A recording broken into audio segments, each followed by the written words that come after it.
Welcome to the world of Ayurveda. नमस्कार विद्यार्थी मित्रांनो, मी Shubham Vitthalrao Sagare, BMS second year student, तुमचं या व्हिडिओमध्ये स्वागत करीत आहोत. तर सर्वप्रथम ज्या विद्यार्थ्यांनी नुकतंच BMS फर्स्ट इयरला ॲडमिशन घेतलं आहे अशा विद्यार्थ्यांचं तुमचं सर्वांचं अभिनंदन करतोय की इथून पुढच्या वाटचालीस तुम्ही आता एक डॉक्टर होणार आहात. तुमचं एक चांगलं उज्ज्वल भविष्य असणार आहे. त्यासाठी तुमच्या या वाटचालीस तुम्हाला शुभेच्छा देतो, तुमचं अभिनंदन करतो. तर आज आपण या व्हिडिओमध्ये काही विद्यार्थ्याचे असे क्वेश्चन होते, सर BMSला ॲडमिशन घेतले पण आता पुढं काय करायचं, नेमकं आता काय आहे, कसं राहते BMS फर्स्ट इयर, काय राहतं, सब्जेक्ट काय राहतो, अभ्यास कशा प्रकारे करायचा आहे, त्यांच्या काही प्रश्नाची उत्तरं घेऊन मी आलो आहे. तर चला बघूया व्हिडिओला, कोणताही उशीर न करता आपल्या व्हिडिओला सुरुवात करूया. तर आता काही विद्यार्थी असे असतील की त्या विद्यार्थ्यांचं म्हणजे काय करायचं होतं, त्यांचं स्वप्न होतं की सगळ्यांचं स्वप्न असतं नक्की की 12वी नंतर सगळ्यांना म्हणजे 11वी 12वी पर्यंत, आणि काही जण रिपीट पण करतात की त्यांना असं असतं की आपल्याला एक ड्रीम असतं की आपल्याला MBBS हे आपलं ध्येय असतं सगळ्यांचं की आता जायचं आपल्याला MBBS घ्यायचं आहे आणि MBBS करून आपलं एक चांगला डॉक्टर व्हायचं आहे, या समाजाची आपल्याला सेवा करायची, गोरगरिबांची सेवा करायची, सगळ्यांचं स्वप्न असतं. पण काय होतं, काही विद्यार्थ्यांना ते म्हणावं तसं तेवढं मार्क येत नाही किंवा काही आर्थिक अडचणी वगैरे अशामुळं की त्यांना ते स्वप्न पूर्ण होत नाही. पण मग काही विद्यार्थ्यांना मग असं काहीचं स्वप्न असतं की आम्हाला BMS व्हायचं, आयुर्वेदिकमधून डॉक्टर व्हायचं आणि आपल्या जे पूर्वजांनी आपलं जे आयुर्वेदिक ज्ञान दिलेलं आहे त्या ज्ञान आपल्या पुढं परंपरेनुसार चालू ठेवायचं. आणि काही विद्यार्थ्याला असं माहीत नसतं की BMS काय आहे वगैरे काय नाही, कारण की MBBS भेटलं नाही म्हणून BMSमध्ये ॲडमिशन घेतात. पण BMS काय आहे म्हणून असं त्या BMS काय आहे काय नाही त्यांना माहिती नसतं. तर आपण सांगूया, पहिलाच आपला प्रश्न होता की काय विद्यार्थी, सर BMS काय. आता BMS मध्ये काय आपलं bachelor of Ayurvedic medicine and surgery. आता यामध्ये काय होतं की आपले जे आयुर्वेदिक मेडिसिनचा आपण अभ्यास करतो वगैरे, त्यानंतर सर्जरीचा पण अभ्यास करत होतो. मग आता सर काही जण असा क्वेश्चन विचारतील की सर यामध्ये आपल्याला फक्त काय की नुसतं आयुर्वेदिकच अभ्यास करावा लागेल का. तसं नाही की आपल्या BMSच्या मध्ये आपल्याला कसं आहे की आपल्याला आयुर्वेदिक प्लस मॉडर्न हे दोन्हीच आपल्याला वेटेज ठेवलं आहे की आपल्या आयुर्वेदिकचा पण अभ्यास आहे आणि मॉडर्नचा पण अभ्यास आहे. या दोन्हीचा अभ्यास आपल्याला हे आपल्या BMS मध्ये करायला मिळतो. त्यामुळे आपल्याला आता BMS फर्स्ट इयर बद्दल जाणून घेऊया की आता ॲडमिशन घेतलंय तर नेमकं काय. आता काही जणांचं काय म्हणणं होतं की सर आता नुकतंच आता सुरुवात करूया की सर नुकतंच कॉलेजला ॲडमिशन घेतलंय आणि आता आम्ही इथं आलो तर सगळे आमच्यापेक्षा काही जण मोठे आहेत वयाने, काही जण छोटे आहेत पाहायला मिळतात, ज्यांनी आम्ही खूप रिपीट केले सर, आणि काही जण फ्रेशरमधून लागलेच फर्स्ट इयरला, ते आमचे सिनियर आहेत. आणि इथं सर आणि मॅडमची ही परंपरा काय असते हे आम्हाला काही माहीत नाही. ते कसं असतं की एक गुरु शिष्य परंपरा असल्यामुळे कसं असतं, जसं आपण आपल्या गुरुला गुरु म्हणतो, म्हणजे इकडे आपल्या मॉडर्नमध्ये आपण सध्या काय म्हणतो की सर म्हणतो, आपल्या शिक्षकांना किंवा आपल्या प्रोफेसरांना आपण सर म्हणतो, आपल्या जे मॅडम वगैरे असतात, ज्या आपल्या अध्यापिका असतात त्यांना आपण काय म्हणतो की मॅम वगैरे म्हणतो, मॅडम वगैरे म्हणतो. तसंच इकडे असतं जे आपले सिनियर असतात त्या सिनियरला आपण काय म्हणतं जातं की सर, आणि जे आपल्या सिनियर म्हणजे जे मुलं असतात तर सर आणि मुली असतात तर मॅम वगैरे म्हटलं जातं. म्हणजे कसं असतं, आपले जे आपले सिनियर असतात ते आपले गुरुप्रमाणे असतात, असे आपल्या हे मेडिकल फील्डमध्ये असतं. त्यामुळे आपल्याला आपले जे सिनियर आहेत त्यांची रिस्पेक्ट करावं लागते. त्यामुळे त्यांना सर आणि मॅम हे अगोदर बोललं जातं. पुढे जाऊन तुम्ही पण सिनियर होणारच असतात, त्यामुळे तुमचे बी जे ज्युनियर येतील तुम्हाला पण सर आणि मॅम वगैरे म्हणणारच असते. त्यामुळे ही गुरु शिष्य परंपरा अशी सुरू असते, कारण की आपल्या गुरुपासून आपल्याला खूप काही शिकायला मिळतं की जे कसा अभ्यासक्रम वगैरे खूप काही म्हणजे अदर दॅन स्टडी अशा काही गोष्टीपासून खूप काही शिकायला मिळतं. त्यामुळे आपली गुरु शिष्य परंपरा असते अशी की आपल्या सिनियरला आपले जे आपल्यापेक्षा मोठे असतील आपल्या ह्या फील्डमध्ये त्यांना रिस्पेक्ट द्यावं लागते, त्यांना सर किंवा मॅम म्हणून बोलावं लागतं. त्यानंतर आम्ही काही जण म्हणत होते की सर BMSला फर्स्ट इयरला ॲडमिशन घेतलंय पण सब्जेक्ट वगैरे माहिती नाहीये, हे सब्जेक्ट वगैरे काय आहे, किती आहे सब्जेक्ट वगैरे काहीतरी सांगा. तर आता BMSला ज्यांनी ॲडमिशन घेतलंय अशा सांगतो, आपल्या BMS फर्स्ट इयरला 5 सब्जेक्ट असतात. आता 5 सब्जेक्ट कोणते व काय. आता फर्स्ट सब्जेक्ट असतो आपला रचना शरीर. आता रचना शरीर म्हणजे काय म्हणते, रचना शरीर म्हणजे ॲनाटॉमी, याला मॉडर्नमध्ये ॲनाटॉमी म्हटलंय. पुढे आणखी सांगायची माहिती काय. त्यानंतर क्रिया शरीर, दुसरा विषय क्रिया शरीर, याला फिजिओलॉजी आहे, ह्यालाच फिजिओलॉजी म्हटलेलं आहे. तिसरा विषय आपला संस्कृत सांगितलाय. चौथा विषय सांगितला आपला पदार्थ विज्ञान, आणि 5वा विषय सांगितला आपला संहिता. आता संहितामध्ये आपण आता एक सांगितलंय की संहितामध्ये आपल्याला 2 संहिता पाहायला मिळणार आहे आपल्या फर्स्ट इयरमध्ये. एक येणार आपल्याला अष्टांग हृदय आणि दुसरी येणार चरक संहिता. या दोन्ही संहितामधला आपल्याला सूत्रस्थान मधला आपल्या पाठ शिकायचा आहे. आता जे अष्टांग हृदय जे आपल्याला जवळपास 15 अध्याय आपल्याला अभ्यासक्रमाला आहेत फर्स्ट इयरला, आणि जे चरक संहिता 12 सूत्रस्थानचे अध्याय पहिले ते आपल्याला फर्स्ट इयरला अभ्यास करायला आहेत. त्यानंतर आणि काय सांगितलंय की आपण बघत होतो, सुरुवातपासून बघूया की आता लँग्वेज वगैरेचा हा प्रकार काय. आता लँग्वेज कसं असतं, तुम्ही आता फर्स्ट इयरला ऍडमिशन घेतले, तुम्हाला आता एक दोन महिने तर कळणारच नाही लँग्वेज काय, लँग्वेज नेमकी मी चूज करू काय. आता BMS ला फर्स्ट इयरला तुम्ही ऍडमिशन तर घेतले, पण लँग्वेज वगैरेचा हा प्रकार काय. तर तुमचं कसं होतं, आपण जे 11वी-12वीला अभ्यास वगैरे केला त्यात आपण सर्व मॉडर्न वेने म्हणजे इंग्लिशमध्ये सगळा अभ्यासक्रम वगैरे केला होता, की सगळं इंग्लिशमध्ये अभ्यास करायचा. आपलं जे बायो होती, फिजिक्स होतं, केमिस्ट्री होती, हे सगळं आपण इंग्लिशमध्ये वगैरे अभ्यासक्रम केला होता. त्यानंतर आपलं काय होतं की जे आपला हे सब्जेक्ट आहे, आता इथं ऍडमिशन घेतलं फर्स्ट इयरला, तर तिथे लँग्वेज असते, तुम्हाला तुमची कोणती लँग्वेज चूज करू शकता. आता मराठी असते, हिंदी असते, इंग्लिश पण असते. जे आपण मॉडर्न असते ते मॉडर्न तर इंग्लिशमध्येच असते, मॉडर्न लँग्वेज चेंज होत नाही, मॉडर्न इंग्लिशमध्येच असते.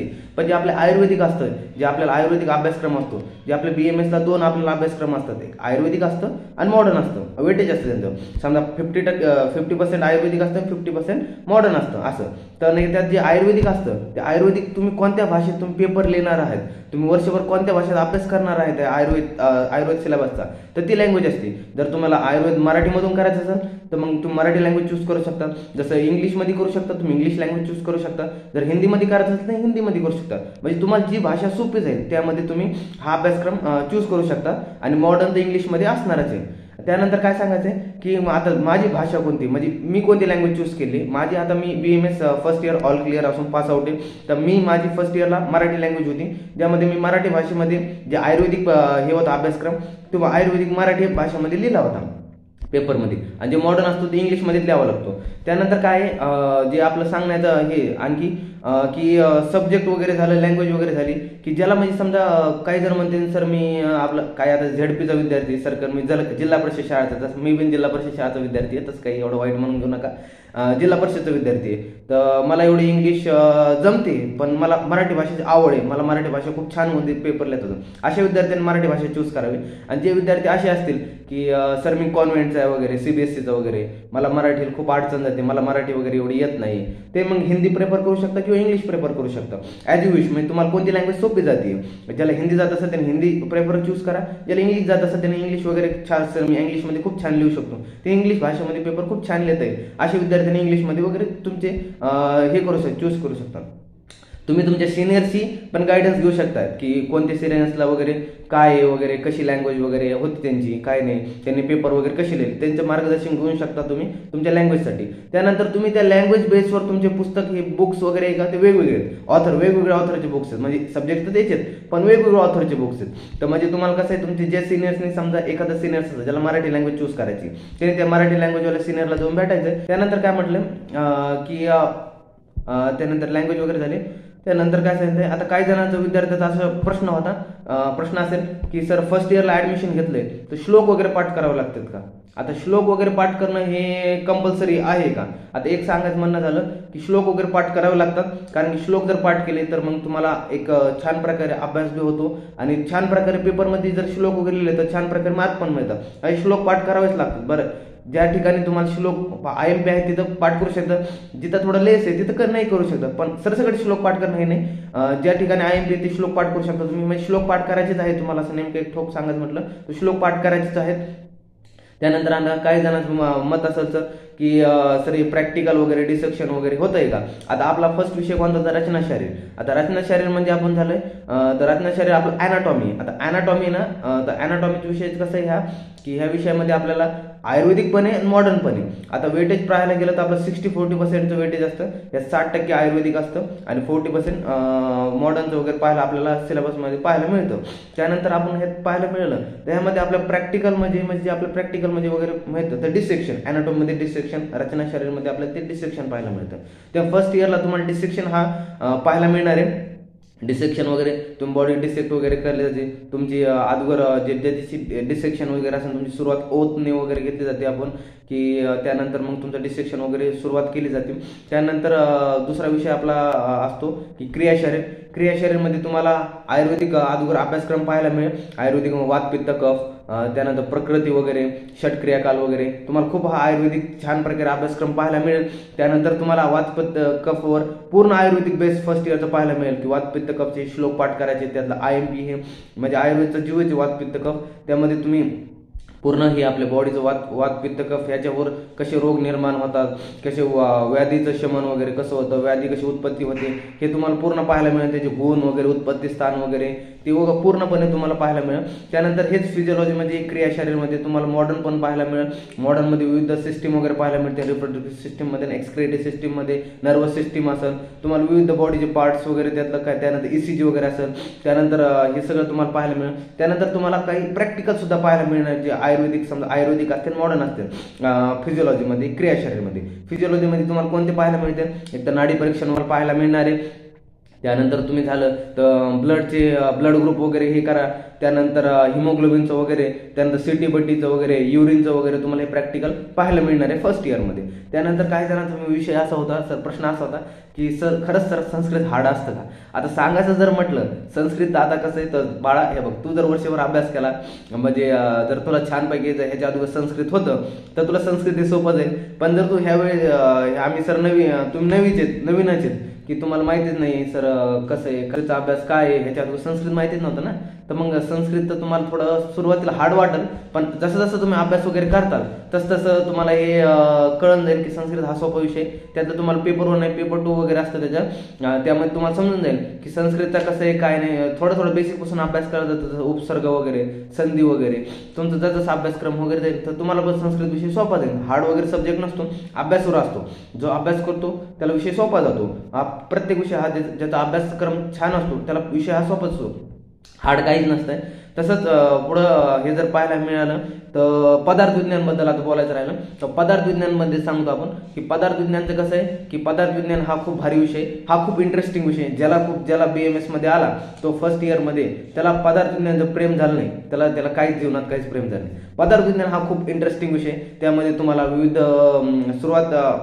आचार्य वगैरे त्यांचे दर्शन वगैरे पाहायला मिळते. दर्शन म्हणजे फिलॉसॉफी असते. म्हणजे आपले जे पूर्वज वगैरे होते, जे आचार्य लोक होते, त्यांनी आचार्यांनी काय केलेलं, एक फिलॉसॉफी सांगितलेली की सृष्टीची उत्पत्ती कशी झाली असावी, की वाद वगैरे काय, हे त्यांनी विविध वादानुसार सांगितलंय की सृष्टीची उत्पत्ती कशी असेल, काय असेल, हे कार्यद्रव्य काय, कारणद्रव्य काय. म्हणजे अशा छान पद्धतीने, सुंदर पद्धतीने त्यांनी त्यावेळेस खूप असं, जे आजच्या मॉडर्न वेमध्ये आपण एक अणू पाहतो, ॲटम पाहतो, जे आपण हे पाहतो की जे सर्वात लहान कण कोणता असतो तर ॲटम असतो, आपण ॲटम मानतो.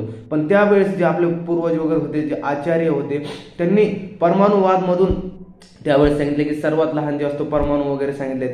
त्यांनी असं सांगितलंय. म्हणजे बघा की आयुर्वेद किती हे की त्यावेळेसचे जे आचार्य वगैरे होते किती म्हणजे हुशार वगैरे होते, जे आजच्या आपण आत्ता कुठं मागच्या जे दशकामध्ये ॲटम्स वगैरे शोध लागला ते 5000 वर्षापूर्वी त्यांचे जे हे होते त्यांनी अगोदर सांगून ठेवले की कसे सृष्टीची उत्पत्ती झाली असावी, का वाद वगैरे, परमाणुवाद, हे जे बनले पदार्थ त्यांचा छोटा कण परमाणू वगैरे सांगितलं असं त्यांनी त्यावेळेस सांगितलेलं आहे. त्यानंतर त्यात आपण जे पाहणार होतं, जे पदार्थमध्ये पाहणार त्यामध्ये तुम्ही विविध प्रमाण पाहणार, जसं प्रत्यक्ष प्रमाण पाहणार आहेत. त्यानंतर प्रत्यक्ष म्हणजे जो प्रॅक्टिकल वेमध्ये तुम्ही कसा अभ्यास, म्हणजे प्रॅक्टिकल वेमध्ये तुम्हाला कसं प्रत्यक्ष ज्ञान होतं ते हे तुम्ही प्रत्यक्ष पाहणार आहे. त्यात अनुमान म्हणजे तर्क लावणे, अनुमान वगैरे, की एक अनुमान करणं की इथून समजा की मी जर असा अभ्यास केला तर मी तसा पास होईल, तर मग ते एक अनुमान झालं. त्यानंतर दुसरं एक अनुमान की इथं जर मी समजा एका खाली डोंगराच्या खाली आहे, डोंगराच्या वर आहे, तर मी इथून अनुमान लावलं की डोंगराच्या वर काहीतरी धूर निघतोय, तर तिथं अग्नी असावी. म्हणजे असं अनुमान लावणं म्हणजे अनुमानमध्ये. त्यानंतर तुम्हाला इथं आप्त उपदेश म्हणजे तुम्ही पाहायला मिळेल विविध टॉपिक वगैरे की आप्त म्हणजे आपले जे आपले चांगले असते, जे हितकर वगैरे आपलं सांगतात, जे आपले पॅरेंट्स वगैरे झाले, जे आपले टीचर्स झाले, जे आपले गुड फ्रेंड झाले, हे झाले आप्त आपल्यासाठी. आणि त्या आप्तांनी त्याला उपदेश म्हणजे त्यांनी आपल्यासाठी काहीतरी चांगलं सजेस्ट केलं की जे आपल्यासाठी हितकर असेल, जे आपल्यासाठी चांगलं असेल, त्या झालं आप्त उपदेश. म्हणजे त्या झालं आप्त उपदेश. असं विविध आपल्याला अभ्यासमध्ये आपल्याला पाहायला मिळणार आहे. त्यानंतर हा पदार्थ विज्ञान असा इंटरेस्टिंग टॉपिक, फर्स्ट इयरला गेला सगळेच विषय तसे इंटरेस्टिंग आहे. तुम्हाला खूप छानपैकी फर्स्ट इयरला खूप छानपैकी अभ्यास पाहायला मिळणार आहे. जसं तुम्ही अभ्यास वगैरे करणार राहणार आहे, तसंच तुम्हाला खूप काही नवीन नवीन पाहायला मिळणार आहे. तुम्हाला खूप आवडीने तुम्ही असा अभ्यासक्रम हा असणार आहे. फक्त एक की तुम्ही तुमचं असं प्रेम त्या कोर्समध्ये, आपलं BMS कोर्समध्ये होता, जेणेकरून तुम्हाला ते कोर्स पण त्याचं प्रेम तुमच्यावरती येईल. त्यामुळे तुम्हाला खूप छानपैकी याचा अभ्यास पाहायला मिळणार आहे. त्यानंतर आपला शेवटचा विषय राहिला आपण बोलल्याप्रमाणे संहिता. आता संहिता म्हणजे काय, जे संहिता काय, काही जण म्हणजे सर संहिता आम्हाला कळलं नाही कधी, ह्याच्या अगोदर आम्ही नाव वगैरे ऐकलं नाही. आता मी सांगतो संहिता म्हणजे काय. जे आपले आचार्य जे होते जुने, त्यांनी आपल्यासाठी पूर्वी काळी ग्रंथ लिहिले होते. आचार्य वाघभट यांचे अष्टांग हृदय वगैरे, त्यानंतर जे आचार्य चरक यांची चरक संहिता आहे, त्यानंतर आचार्य सुश्रुते त्यांची सुश्रुत संहिता, आणि आणखी बी काही संहिता वगैरे आहेत. पण आपण जे ह्याचं तुम्हाला जे ऐकायला मिळणार आहे, जे तुम्हाला सगळे सिनियर वगैरे सांगण्यात येतील, ह्या 3 संहिता जास्त नाव सांगतील. फर्स्ट इयर मध्ये आपल्याला अष्टांग हृदय आणि चरक संहिता या 2 विषय आपल्याला, म्हणजे 2 संहिता पाहायला मिळणार. त्याचे पण काय नाही, फर्स्ट इयर मध्ये अष्टांग हृदयचे आपल्याला फक्त 15 अध्याय पाहायला मिळणार आहे, आणि तर चरक संहिताचे आपल्याला 12 सूत्रस्थानचे पहिले अध्याय मिळणार आहे. दोन्हीचे सूत्रस्थानच आहे, पण एकाचे 12 आणि एकाचे 15, म्हणजे जवळपास संहितामध्ये आपल्याला टोटल 27 म्हणजे 27 असे आपल्याला चॅप्टर म्हणजे अध्याय पाहायला मिळणार आहे. खूप इंटरेस्टिंग असे अध्याय आहेत. यामध्ये तुम्हाला सुरुवातीला आयुर्वेदचं अवतरण कसं झालं, आयुर्वेद कसं आलं, ब्रह्माजीपासून कसं खाली आलं पृथ्वीवर, पूर्ण आयुर्वेदचं अवतरण वगैरे पाहायला मिळणार आहे. त्यानंतर तुम्हाला वातपित्त कफ याचं उत्पत्ती स्थान वगैरे, म्हणजे वातपित्त कफ हे दोषाचे गुण वगैरे, यांचे स्थान वगैरे तुम्हाला पाहायला मिळणार आहे. त्यानंतर इकडे झालं, त्यानंतर हे झालं की विविध धान्य वर्ग वगैरे, त्यानंतर शिंबी वर्ग, त्यानंतर विविध औषधी वर्ग वगैरे, त्यानंतर घृताचे गुण वगैरे, म्हणजे तुपाचे गुण, दह्याचे गुण, की सेवन काळ वगैरे, की कधी सेवन करावं कधी सेवन करू नये, म्हणजे एकदम अप्लाइड बेस्ड नॉलेज तुम्हाला संहितामध्ये पाहायला मिळणार आहे. एकदम तुम्ही डॉक्टरवाली फिलिंग तुम्हाला संहिता विषयामधून पाहायला मिळणार. तुम्हाला फर्स्ट इयरमध्ये तुम्ही डॉक्टर झाले म्हणून अशी अनुभूती मिळणार आहे. त्यामुळे छानपैकी अभ्यास करा वगैरे. फर्स्ट इयर असा खूप इंटरेस्टिंग हा इयर आहे, त्यामुळे तुम्हाला खूप काही पाहायला मिळेल वगैरे, खूप काही शिकायला मिळेल वगैरे. आणि राहिल्या गोष्ट आणखी एक, की शेवटचा प्रश्न होता की सर पेपरबद्दल माहिती द्या. की पेपरबद्दल माहिती द्यायचं राहिलं तर पेपरमध्ये कसं आहे की तुम्हाला 5 सब्जेक्ट असणार आहे, 5 सब्जेक्टचे 9 पेपर असणार आहे. आता 9 पेपर कसे म्हणतात, जे आपला आता नीट सांगतो, जे रचना शरीर पाहिलं आहे त्याचे आपले 2 पेपर असतात. रचना शरीर म्हणजे अॅनाटॉमी, त्याचे 2 पेपर असणार आहे, पेपर 1 आणि पेपर 2. पेपर 1 100 मार्कचा, पेपर 2 100 मार्कचा. त्यानंतर दुसरा विषय असणार आहे क्रिया शरीर. क्रिया शरीरचं आपलं कसं असणार आहे, क्रिया शरीरचा आपल्याला 2 पेपर असणार, पुन्हा 100 मार्कचा पेपर 1, 100 मार्कचा पेपर 2. त्यानंतर तिसरा विषय असणार आहे आपल्याला संस्कृत. संस्कृतचे आपल्याला पुन्हा 2 पेपर असणार आहे, 100 मार्कला संस्कृत पेपर 1, 100 मार्कला संस्कृत पेपर 2. चौथा विषय असणार आहे आपल्याला पदार्थ विज्ञान. पदार्थ विज्ञानचे बी तसेच पुन्हा 2 पेपर आहे, की पदार्थ विज्ञान पेपर 1, पदार्थ विज्ञान पेपर 2. राहिला 5वा सब्जेक्ट संहिता. संहिताचा आपल्याला एकच पेपर असणार आहे, तो जो असणार आहे संहिता पेपर 1. त्यात पेपर 1 मध्ये तुम्हाला पाहायला मिळणार 50% वेटेज हे दिलेलं असणार आहे आपल्याला अष्टांग हृदयसाठी, आणि 50% वेटेज दिलं असणार आहे आपल्याला चरक संहितासाठी. त्यानंतर हे 2 विषयामध्ये मिळून हा 100 मार्कचा पेपर असणार. असा 5 विषयाचा 9 पेपर असणार आहे आपल्या BMS फर्स्ट इयरला.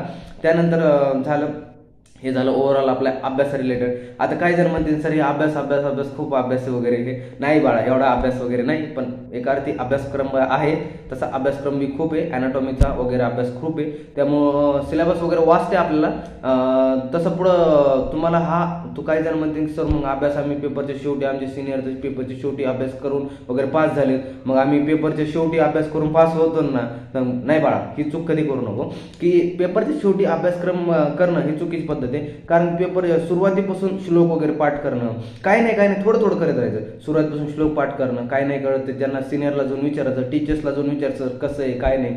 हे तुम्हाला सुरुवातीपासून अभ्यास केलं तर शेवटी तुम्हाला खूप छान होईल. जसं तुम्ही ससा आणि कासवाची गोष्ट ऐकली असेल, ससा पळतो थांबतो, पण शेवटी ससा हरतो. आणि कासव सतत काही ना काही थोडं चलत राहतो, तर शेवटी तो जिंकतो. अशा प्रकारे असतं आपला जो अभ्यासक्रम आपल्या सुरुवातीपासून करत असतो. सुरुवातीपासून जर केलं, थोडं जर करून केलं, तर शेवटी आपल्याला प्रेशर पडत नाही आणि आपण इझी वेने पास आउट होऊन जातो. तर तुम्ही सुरुवातीपासून अभ्यास जर केला तर तुम्ही छानपैकी उत्तीर्ण होऊन पुढच्या वर्गात जाऊ शकता. आता ह्या झाला अभ्यास रिलेटेड काही गोष्टी वेगळ्या. आता जे फर्स्ट इयरला तुम्ही असाल की आता नुकताच तुम्ही ॲडमिशन वगैरे घेतलंय, तर आता काय, तर आता ॲडमिशन वगैरे घेतलं तर आता खूप एन्जॉयबल तुमचे मोमेंट असतील. पहिलं खूप महिनाभर वगैरे एन्जॉय करा कॉलेज वगैरे. नवीन मित्र वगैरे असतात, मित्रमैत्रीण तुम्ही असतात, वेगवेगळ्या गावचे आले तुम्ही छान मित्रमैत्रीण बनवा, तुमचे सगळ्यांसोबत छान इंटरॅक्शन बनवा, जेणेकरून तुमच्या सगळ्यांसोबत क्लासमध्ये तुम्ही हे होऊन मिळून मिसळून राहतात, कारण तुम्हाला इथून पुढचे जे 4.5 वर्ष शिक्षणाचे आणि 1 वर्ष इंटर्नशिप वगैरे असणार आहे ते तुम्हाला सोबत असणार आहे. तुम्ही जे 4.5 वर्ष शिक्षणामध्ये तुम्ही सोबत क्लासरूममध्ये असतात, त्यामध्ये तुम्ही छानपैकी मित्रमैत्रीण बनवून तुमचं जे 4.5 वर्ष शिक्षण पूर्ण करणार आहात. त्यामुळे छान वगैरे अभ्यास वगैरे करा, त्यांसोबत छान वगैरे सगळ्यांसोबत छानपैकी राहा. आणि तुम्ही आता म्हणता सर फ्रेशर्स वगैरे राहते, फर्स्ट इयरला असल्या तुमचे सिनियर्स तुम्हाला फ्रेशर वगैरे देतील आणि त्यामध्ये तुम्ही खूप एन्जॉय वगैरे करा, पार्टिसिपेट करा. काही जण असं असतं सर मला फ्रेशर वगैरे नाही, मी गावाकडचं तुम्हाला करमत नाही. अरे बेटा, फ्रेशर जीवनात फक्त एकदाच असते, फर्स्ट इयरलाच असते. त्यामुळे तुम्ही छान अभ्यास छान फ्रेशरमध्ये हे करा, पार्टिसिपेट करा, एन्जॉय वगैरे करा. जेवढे ड्युरेशन असतील, जेवढे तुमचे पिरियड मधले जे काळ असेल त्या पिरियड्समध्ये तुम्ही काय करायचं आहे की छान म्हणजे जिथं कार्यक्रम असते त्या भाग घ्यायचे, इव्हेंट्समध्ये भाग घ्यायचा आहे आणि जिथं अभ्यास आहे तिथं अभ्यास करायचा आहे. कारण की फ्रेशर्स एकदाच होणार आहे, त्यानंतर मग पुन्हा येणार नाही. त्यामुळं तुम्ही एकदाच छानपैकी एन्जॉय करायचा, डान्स वगैरे घ्यायचा, मोमेंट एन्जॉय करायचे वगैरे. आणि त्यानंतर मग अभ्यासाला लागलं तर मग तुमचे बी जेव्हा ज्युनियर्स येतील तेव्हा मग तुम्ही त्यांना द्यायची असते. म्हणजे तुमचे सिनियर्स तुम्हाला फ्रेशर्स देतील, तसे तुम्ही सिनियर झाल्यावर तुमच्या ज्युनियर्सला फ्रेशर द्यायचे असते. अशा प्रकारे तुमचं हे अकॅडमिक इयर असतं. तसं खूप एन्जॉयबल इव्हेंट असते, त्याच्यात गणपती वगैरे, तुम्ही असं गरबा वगैरे खूप छानपैकी ह्याच्यामध्ये एन्जॉय करणार आहात आणि छानपैकी अभ्यास बी करणार आहे आणि छानपैकी एक डॉक्टर म्हणून तुम्ही या समाजाची सेवा करणार आहात. तुम्ही देवानंतर जो कोणाला हक्क असतो तो आपल्याला दिलाय. आपण या डॉक्टर फील्डमध्ये आलो, आपल्या नावापुढे डॉक्टर म्हणजे डॉक्टर नसतं, नावात डॉक्टर नाही. आपल्या समाजांची आपल्या सेवा करायची, ज्यांना हे आपलं प्रोफेशन बिझनेस नाही करायचं आपल्याला, की आपण जे शिक्षण वगैरे घेतलंय आपल्याला एक बिझनेस म्हणून नाही करायचं, की डॉक्टर म्हणून आपल्याला एक या समाजामध्ये अस्तित्व निर्माण करायचं आणि म्हणजे सगळ्यांची मदत करायची. मग यामध्ये तुम्ही अर्न पण करणार आहात, पण एक असं की तुम्ही एक रिस्पेक्ट पण अर्न असे दोन्ही पद्धतीने असणार आहे. म्हणजे तुम्हाला एक प्रकारे तुम्हाला एकीकडून तुम्हाला समाजात छानपैकी रिस्पेक्ट पण मिळणार आहे आणि तुमचं एक प्रोफेशन असल्यामुळे तुम्हाला करणार आहे, तर अर्न पण करणार आहे याच्यामध्ये. पण एक छान प्रकारे तुम्ही डॉक्टर होणार आहे. तुमच्या पुढच्या वाटचालीसाठी तुम्हाला खूप खूप शुभेच्छा असेल. चांगले तुम्ही शिका, चांगला अभ्यास वगैरे करा, चांगलं एन्जॉय करा. तुमचं फर्स्ट इयर आता सुरुवात झाली, टेन्शन वगैरे घेऊ नका, काय एवढं हार्ड वगैरे नसतं. आणि कसं असतं, आम्हाला एक टीचर्स होते जे आता म्हणजे आम्हाला शिकवायला नाही ते होते, पण त्यांनी आम्हाला सांगायचे की एक BMS कसं म्हणजे आपलं कसं की MBBS सगळ्यांचं क्रश असतं आणि आता आपलं BMS वाईफ आहे, त्यामुळे क्रश होती सोडून द्यायचं, आता वाईफला आपल्या धरायचं आणि वाईफवर प्रेम करायचं हे शिकायचं. आणि BMS खूप छान कोर्स आहे. तुम्ही जसं अभ्यास करणार आहात, जसं पुढे जाणार आहे, तुम्हाला खूप ह्याच्यावर प्रेम होणार आहे. तसं मला झालेलं आहे. तसं चालतंय. भेटू नवीन व्हिडिओमध्ये, तोपर्यंत धन्यवाद.